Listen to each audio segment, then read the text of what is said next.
जो बड़ी संख्या में फर्जी वोटें हैं, डिलीट करने के बाद भी बहुत बड़ी संख्या में आज भी फर्जी वोट हैं, उसके विषय में जवाब दें।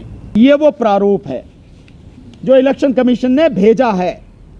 इसमें कहीं भी ना तो जो मैंने पढ़ के सुनाया है, ना तो उसमें है कि जो बोगस वोटें हैं, जो डुप्लीकेट वोटें हैं, उनको काटने की बात इसमें नहीं कही गई। जवाब इसका आना था, बताना इसके विषय में था। इसके विषय में कुछ नहीं बताया और सुप्रीम कोर्ट ने केवल इलेक्शन कमीशन ने जो बात कही है उसको मान के इस पूरे जवाब को, जो जवाब आना था उसको छोड़ के, उसको भूल के पिटीशन डिसमिस कर दी।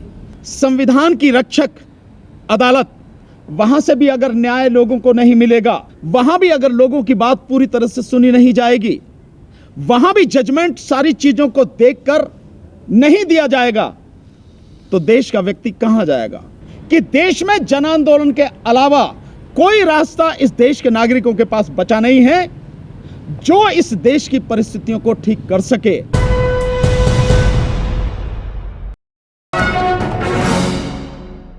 आज कोर्ट में जो पिटीशन लगी हुई थी, और वो एक एडवोकेट हैं मिस्टर राजकुमार, उन्होंने वो पिटीशन लगाई हुई थी कि वोटर लिस्ट में बहुत जबरदस्त धांधली है। मैं उसका एक पेपर आप सबको दूंगा आज, ताकि आप अपने आप डिटेल में उसको एनालाइज कर सकें, उसके विषय में जान सकें कि हम जो कह रहे हैं वो एक एक शब्द हमारा सही है। और जिस तरह से घपला किया गया है, फर्जी वोटें आज भी करोड़ों की संख्या में उस वोटर लिस्ट में हैं, और जो वोटें होनी चाहिए वो नहीं हैं। जितनी वोटें डिलीट की जानी चाहिए थी उससे कहीं ज्यादा डिलीट कर दी गई हैं। ये जो तीन चीजें हैं, उस विषय में जो पिटीशन पड़ी हुई थी, बहुत दुख के साथ मुझे कहना पड़ रहा है कि आज सुप्रीम कोर्ट ने, चीफ जस्टिस साहब की कोर्ट में था, वो 12 बजे के लगभग वो मैटर आया, उन्होंने बिना डिटेल ऑर्डर पास किए हुए, बिना स्पीकिंग ऑर्डर पास किए हुए उसको डिसमिस कर दिया। दो चीजें, पीछे 5 तारीख को जब ये पिटीशन लगा हुआ था, सो 2 सवाल सुप्रीम कोर्ट ने पूछे थे इलेक्शन कमीशन ऑफ इंडिया से। एक सवाल ये था कि जो चीफ इलेक्टोरल ऑफिसर हैं, उन्हें जो फॉर्मेट उन्होंने जारी किया, उस फॉर्मेट में इस बात का कहीं कोई कॉलम नहीं है कि जो फर्जी वोटें हैं वो किस आधार पर हैं और उनको काटा गया है, नहीं काटा गया, उनको डिलीट किया गया, नहीं किया गया, ये कॉलम ही नहीं है। तो जब कॉलम नहीं है तो हाउस टू हाउस जब फिजिकल सर्वे हो रहा है तो कैसे पता लगेगी? कॉलम होगा तो पता लगाया जाएगा ना। वो कॉलम ही नहीं है, इसके विषय में बताएं। दूसरा सवाल यह था कि जो बड़ी संख्या में फर्जी वोटें हैं, डिलीट करने के बाद भी बहुत बड़ी संख्या में आज भी फर्जी वोट हैं, उसके विषय में जवाब दें। अफसोस कि इलेक्शन कमीशन की तरफ से जो ये जवाब दिया गया, ये दोनों क्वेश्चन जो सुप्रीम कोर्ट में पहुंचे थे, ये दोनों क्वेश्चन पहले ही हैं लिखे हुए उन्होंने, और इसका जो जवाब दिया, इन सवालों का कोई जवाब अपने इस रिप्लाई में इलेक्शन कमीशन ऑफ इंडिया ने नहीं दिया। और इससे ज्यादा दुखद बात यह है कि जब इन सवालों का जवाब ही नहीं आया, उसके बावजूद भी जो सुप्रीम कोर्ट है उसने वो पिटीशन डिसमिस कर दी। इसमें जो उन्होंने अपना जवाब दिया वो सिंपल ये बताया है कि इलेक्शन कमीशन ऑफ इंडिया ने नोटिस इशू किए हैं, डायरेक्शन इशू किए हैं कि आप physical survey door to door जाके जो करेंगे उसमें ये चीज आपको लेनी है। हमने जो अपने पिटीशन में कहा है, हमने ये कहा है कि जो आप, ये जो उन्होंने लिखा है, ये सब हमने पेपर लगा रखे हैं। हमने कहा है कि इलेक्शन कमीशन ऑफ इंडिया ने डायरेक्शन तो इशू किए हैं, लेकिन उन डायरेक्शंस की कंप्लाई नहीं हुई, उनको इंप्लीमेंट नहीं किया गया। यहां तक कि वो जो उन्होंने लेटर दिया है, ये लेटर, ये जो चीफ इलेक्टोरल ऑफिसर हैं उत्तर प्रदेश का हम दिखा रहे हैं, ये हमने बाकायदा लगाया हुआ है एज एनेक्चर। इसमें उन्होंने कहीं भी ये जो पैरा लिखा है, पैरा 4 उसमें जो जो चीजें लिखी हैं मैं बता रहा हूं। इस संबंध में मुझे ये कहना है कि बूथ लेवल अधिकारियों द्वारा मतदाताओं के दिनांक 21/7/2023 से 21/8/2023 तक घर घर भौतिक सत्यापन की कार्रवाई के दौरान 70 वर्ष से अधिक आयु के मतदाताओं, एक तो ये आ गया, दूसरा मृतक मतदाताओं, तीसरा निवास परिवर्तित किए गए मतदाताओं और चौथा 18 से 19 आयु वर्ग के मतदाताओं के सत्यापन के बारे में निर्धारित प्रारूप पर सूचनाएं प्रत्येक सप्ताह बृहस्पतिवार को साय 5 बजे तक भेजें। ये वो प्रारूप है जो इलेक्शन कमीशन ने भेजा है। इसमें कहीं भी ना तो जो मैंने पढ़ के सुनाया है, ना तो उसमें है कि जो बोगस वोटें हैं, जो डुप्लीकेट वोटें हैं, उनको काटने की बात इसमें नहीं कही गई, वो इंफॉर्मेशन नहीं मांगी गई, और ना ही इसके साथ में जो फॉर्मेट लगाया है, ना ही इसमें वो कहीं कॉलम है। तो जवाब इसका आना था, बताना इसके विषय में था, इसके विषय में कुछ नहीं बताया, और सुप्रीम कोर्ट ने केवल इलेक्शन कमीशन ने जो बात कही है उसको मान के इस पूरे जवाब को, जो जवाब आना था उसको छोड़ के, उसको भूल के पिटीशन डिसमिस कर दी। इसका मतलब यह है कि इलेक्शन कमीशन अब जो इलेक्शन कराएगा उस इलेक्टोरल रोल में, उस वोटर लिस्ट में वो तमाम फर्जी वोटें शामिल होंगी जिसके विषय में हमने बाकायदा इलेक्शन कमीशन का ही डाटा सुप्रीम कोर्ट में दिया है, जो आज भी सुप्रीम कोर्ट के रिकॉर्ड में है। और केवल यही बात नहीं है, जो इलेक्शन कमीशन ने भी अपना जवाब दिया है, ये जवाब उनका लगभग 500 पेज का है, उसकी एक ये कॉपी है, किसी मोटी और रखी है। इसमें जो पेज नंबर 505 है, ये पेज नंबर 505, इसमें भी घालमेल है, बाकायदा ये सारी चीजें रिकॉर्ड पे हैं। लेकिन ऑनरेबल सुप्रीम कोर्ट ने किसी चीज को देखे बिना जो डिटेल ऑर्डर उसे पास करना चाहिए था, स्पीकिंग ऑर्डर पास करना चाहिए था, उसको पास किए बिना, सबको नजरअंदाज करते हुए इलेक्शन कमीशन ने जो कहा उस बात को मानते हुए पिटीशन को डिसमिस कर दिया।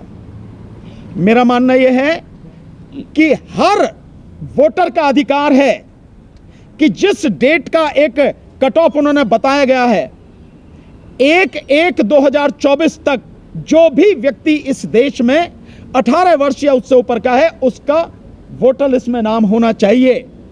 यह संवैधानिक जिम्मेदारी अनुच्छेद 324 के तहत इलेक्शन कमीशन ऑफ इंडिया की है, और यह भी है उसकी जिम्मेदारी कि उसमें कोई फर्जी नाम नहीं होना चाहिए, डुप्लीकेट नाम नहीं होना चाहिए, और किसी का नाम काटा नहीं जाना चाहिए। ये सारी चीजों को एक साइड में करके, उसमें डुप्लीकेट नाम भी हैं करोड़ों की संख्या में, जो मैं आपको लिस्ट दूंगा उसमें सारी चीजें आपको कितने करोड़ उसमें डुप्लीकेट नाम है। नंबर 2, जितने वोट जितने काटे जाने चाहिए थे, काटे जाने का आधार क्या है कि जो डुप्लीकेट वोट हैं, एक तो वो आधार है, दूसरा जो लोग मर गए हैं वो आधार है, और तीसरा जो यहां से कहीं और चले गए हैं। ये 3 आधार हैं, लेकिन इन 3 आधार में एक को तो कंसीडर ही नहीं किया, डुप्लीकेट वोट जो कि त्यों हैं।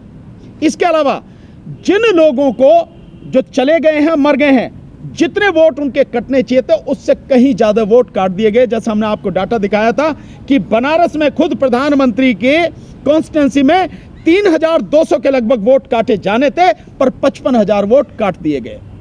और तीसरी जो बात है, वो सबसे इंपॉर्टेंट बात, कि इलेक्शन कमीशन कहता है कि 18 से 19 साल के जो बच्चे हैं, जो वोटर हैं, उन वोटरों की संख्या जो सर्वे किया उसके आधार पर आता है, जो औसत है वो 4%। वो भी कहता है जनसंख्या के आधार पर। लेकिन अगर हम इसको केवल वोटरों के आधार पर, मतदाताओं के आधार पर ले लेते हैं, जो इलेक्शन कमीशन आज की तारीख में कह रहा है 96 करोड़ से ज्यादा इसके वोटर हैं, उसके आधार पर भी कहें तो लगभग 4 करोड़ 18 से 19 साल के वोटर होने चाहिए, लेकिन हैं मात्र 1 करोड़ 30 लाख के लगभग। तो बाकी कहां गए? मतलब यह है कि 18 से 19 साल के जो बच्चे हैं, जो एलिजिबल हैं, आज की तारीख में तकरीबन 2.5 करोड़ से ज्यादा वो वोटर है नहीं, उनकी वोट है नहीं। ये इलेक्शन कमीशन की जिम्मेदारी है, और इसके लिए बाकायदा 3/3/2024-23 को सुप्रीम कोर्ट में एक पिटीशन फाइल हुई थी, जो एक केस डिसाइड हुआ, उसमें बाकायदा कहा गया कि किसी की भी वोट कटना नहीं चाहिए क्योंकि यह उसका संवैधानिक अधिकार है।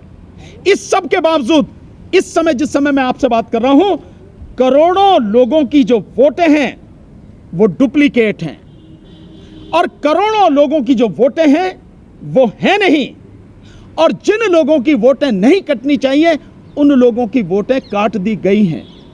थोड़ा सा पीछे ले जाता हूं, 2019 के चुनाव के दौरान जो बात हुई थी, मैंने पहले डाटा बताया था। उस समय हैदराबाद के एक साथी, उन्होंने बड़ी खोज करी थी और उन्होंने बताया था कि 5 करोड़ मुसलमानों की और 6 करोड़ दलितों की वोट, एससी की वोट काटी गई हैं। वही सारी की सारी चीजें आज की तारीख में ज्यों की त्यों बरकरार हैं। अफसोस कि कोर्ट, जिसकी जिम्मेदारी है अपने संवैधानिक दायित्व को निभाते हुए कुछ भी गैर संवैधानिक काम ना हो, कोई भी कर रहा हो उसको वो रोके, उस कोर्ट ने आज बिना डिटेल में जाए, बिना सारी चीज को देखे परखे, सारे एविडेंस जो हमने लगा रखे हैं, सारे आरटीआई से मंगाए हुए सबूत हैं, सारे इलेक्शन कमीशन का डाटा है, उसको देखे बिना मैटर यूं ही डिसाइड कर दिया और डिसमिस कर दिया। तो इसका मतलब यह है कि जो इलेक्शन हम बार बार कह रहे हैं, जो 2024 का इलेक्शन है, बाकायदा हमें नहीं पता कि क्या, किस वजह से ये सारी चीजें हो रही हैं, कौन इसके पीछे है, क्या कहानी हम नहीं जानते, लेकिन इलेक्शन निश्चित रूप से 2024 का फ्री, फेयर एंड ट्रांसपेरेंट नहीं होगा। इलेक्शन निश्चित रूप से होना यह चाहिए था कि जब तक ये इलेक्टोरल रोल पूरी तरह से ठीक ना हो जाए, पूरी तरह से करेक्ट ना हो जाए, इस पर रोक लगानी चाहिए थी, इलेक्शन को रोकना चाहिए था। वो ना रोक लगाई गई और ना ही इसको ठीक करने की कोई बात की गई। मैं आपको वो सारा डाटा उपलब्ध कराता हूं। ये जो चीजें हैं मेरे पास में, ये कॉपी मैं आपको सबको दूंगा। ये मेरे पास है, ये सारा सब कुछ जो संविधान बचाओ ट्रस्ट मिस्टर राजकुमार जी जिन्होंने है, ये पूरा डाटा मैं आपको दूंगा। इस डाटा में क्या है मैं आपको बता देता हूं। ये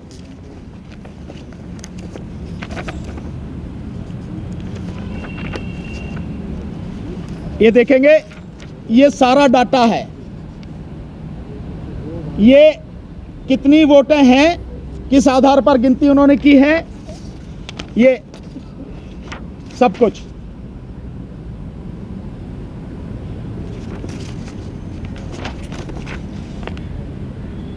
ये पूरा इलेक्शन कमीशन का डाटा है। ये वो है कि कितनी वोटें ज़्यादा हैं और कितनी जो यूथ की हैं वो कम हैं। ये सारा डाटा है, ये सारी कॉपी मैं आपको दूंगा, बैठ के एनालाइज कीजिए और सच बताइए, देश के लोगों को बताइए। बहुत दुख के साथ मुझे कहना पड़ रहा है, संविधान की रक्षक अदालत, वहां से भी अगर न्याय लोगों को नहीं मिलेगा, वहां भी अगर लोगों की बात पूरी तरह से सुनी नहीं जाएगी, वहां भी जजमेंट सारी चीजों को देखकर नहीं दिया जाएगा, तो देश का व्यक्ति कहां जाएगा, देश का नागरिक कहां जाएगा, किसके पास जाके गुहार करेगा। इलेक्शन कमीशन जिस तरह से लगातार सरकार की गुलामी करते हुए इस देश में free, fair and transparent election कराने से बच रहा है, और इस गलत वोटर लिस्ट के माध्यम से और ईवीएम के माध्यम से जो चुनाव कराने पर तुला हुआ है, उसके खिलाफ अगर कोर्ट भी नहीं सुनेगी और सच को नहीं सुनेगी, तो नागरिक कहां जाएगा। हम इसीलिए कह रहे हैं, बार बार ये कह रहे हैं कि अब स्थिति वो हो गई है कि देश में जन आंदोलन के अलावा कोई रास्ता इस देश के नागरिकों के पास बचा नहीं है जो इस देश की परिस्थितियों को ठीक कर सके। सो मेरा देश की जनता से यही आग्रह है कि इस बार ये जितनी भी गड़बड़ी की जा रही है इलेक्शन कमीशन के द्वारा, जितनी भी बेईमानी करी जा रही है और free, fair and transparent election को कराने से पूरी तरह से बचा जा रहा है, इस सब को रोकने के लिए केवल और केवल जनता को ही खड़ा होना पड़ेगा। और मैं बार बार कह रहा हूं, अगर आज खड़े नहीं हुई देश की जनता, सो आपकी ना तो नस्लें बचेंगी ना आपकी फसलें बचेंगी, सब कुछ तबाही की तरफ जा रहा है।